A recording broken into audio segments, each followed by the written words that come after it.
Hi everyone, welcome to my channel. ఈరోజు మనం వరలక్ష్మి అమ్మవారికి నైవేద్యంగా సమర్పించే ప్రసాదం తయారు చేసుకుందామండి.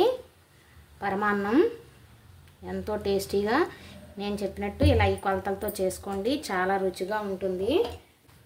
మీరు కూడా తయారు చేసి ఎలా వచ్చిందో నాకు కామెంట్లో చెప్పండి. ప్లీజ్ మా ఛానల్ సబ్స్క్రైబ్ చేసుకోండి. ముందుగా కావాల్సిన పదార్థాలు మనం పరమాన్నం చేసుకోవడానికి ఈ గ్లాస్తో చేసి చూపిస్తున్నానండి. వరలక్ష్మి వ్రతం కదా, మనం చాలా కమ్మగా పరమాన్నం తయారు చేసుకుందాం. ఒక గ్లాసు బియ్యం తీసుకున్నాను, నెయ్యి, ఒక 2 స్పూన్లు కందిపప్పు, జీడిపప్పు, కిస్మిస్, యాలుక్కాయలు, కొంచెం ఒక 2 స్పూన్లు సగ్గుబియ్యం వేసుకోండి, రుచి చాలా బాగుంటుంది. బెల్లం, పాలు. ఇప్పుడు తయారు చేసుకుందాం.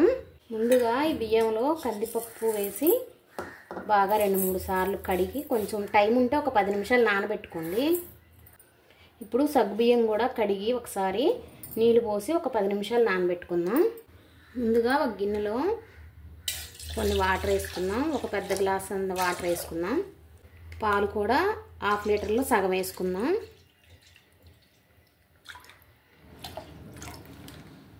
మనం అచ్చం పాలతో వండినా కూడా పరమాన్నం తొందరగా అడుగంటిద్ది, అందుకని చెప్పేసి కొంచెం వాటర్, కొన్ని పాలు వేసి పెట్టుకుందాం. ఇప్పుడు మూత పెట్టేసేద్దాం. ఇవి పాలు పొంగొచ్చే వరకు ఉందాం. మనం పాలు పొంగొచ్చేలోపు కొంచెం నెయ్యి వేసి ఒక 2 స్పూన్లు నెయ్యి వేసి జీడిపప్పు, కిస్మిస్ వేయించి పక్కన పెట్టుకుందాం. జీడిపప్పు వేసాను. మీకు నచ్చితే కొబ్బరి ముక్కలు కూడా వేసి వేయించుకోవచ్చు. జీడిపప్పు కొంచెం ఫ్రై అయింది కదా, ఇప్పుడు కిస్మిస్లు కూడా వేసేద్దాం.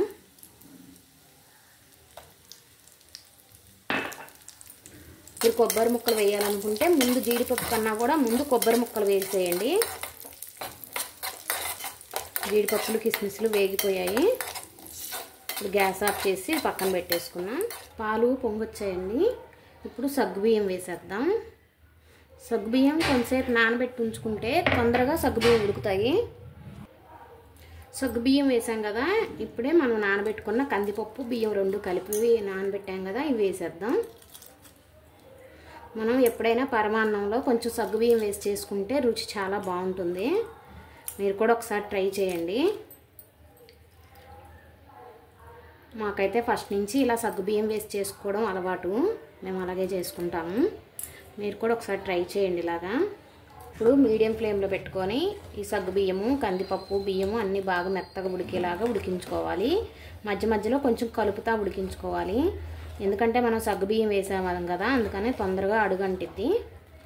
అడుగు మాడిపోకుండా ఇలా కలుపుకుంటూ ఉడికించుకోవాలి మెత్తగా.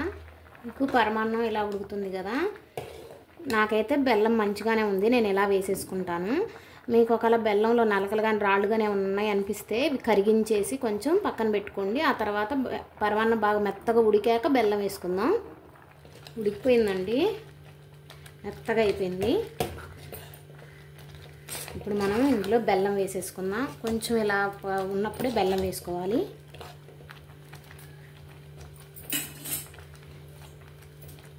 ఈ గ్లాసుడు బియ్యం వేసాను కదా, ఈ గ్లాస్తో 1.5 గ్లాసున్నర బెల్లం వేస్తున్నాను. కరెక్ట్గా సరిపోద్ది. మీకు ఇంకొంచెం తీపి ఎక్కువ కావాలనుకుంటే ఇంకొంచెం ఎక్కువ వేసుకోండి.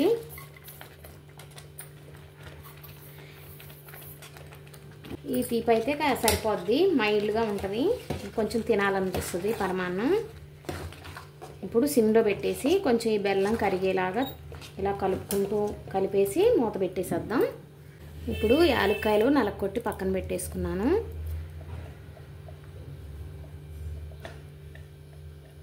ఈ యాలక్కాయ పొడి కూడా వేసేద్దాం. కొంచెం ముందుగా వేసుకుంటే స్మెల్ బాగా వస్తుంది పరమాన్నం. అంతా బెల్లం వద్దనుకుంటే 1 గ్లాసు బెల్లం వేసుకొని ఒక 1/2 గ్లాస్ పంచదార వేసుకోవచ్చు. అలాగా కూడా రుచిగానే ఉంటుంది పరమాన్నం. మీకు ఇంకా పాలు కావాలనుకుంటే ఈ స్టేజ్లోనే ఇంకొంచెం పాలు కూడా వేసుకోవచ్చు. పరమాన్నం ఉడికిపోయిందండి. చిన్నది కొంచెం సాల్ట్ వేసుకుందాం. ఏ స్వీట్లో అయినా కొంచెం సాల్ట్ వేసుకుంటే టేస్ట్ ఇంకా బాగుంటుంది. గ్యాస్ ఆఫ్ చేసేద్దాం. మనం వేయించి పెట్టుకున్నాం కదా జీడిపప్పు, కిస్మిస్, అవి కూడా వేసేసుకుందాం గ్యాస్ ఆఫ్ చేసిన తర్వాత.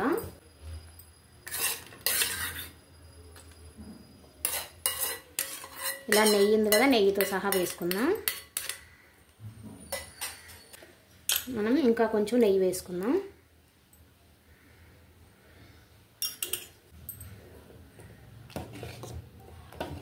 ఇప్పుడు ఇది వేరే గిన్నెలోకి తీసేసుకుందాం.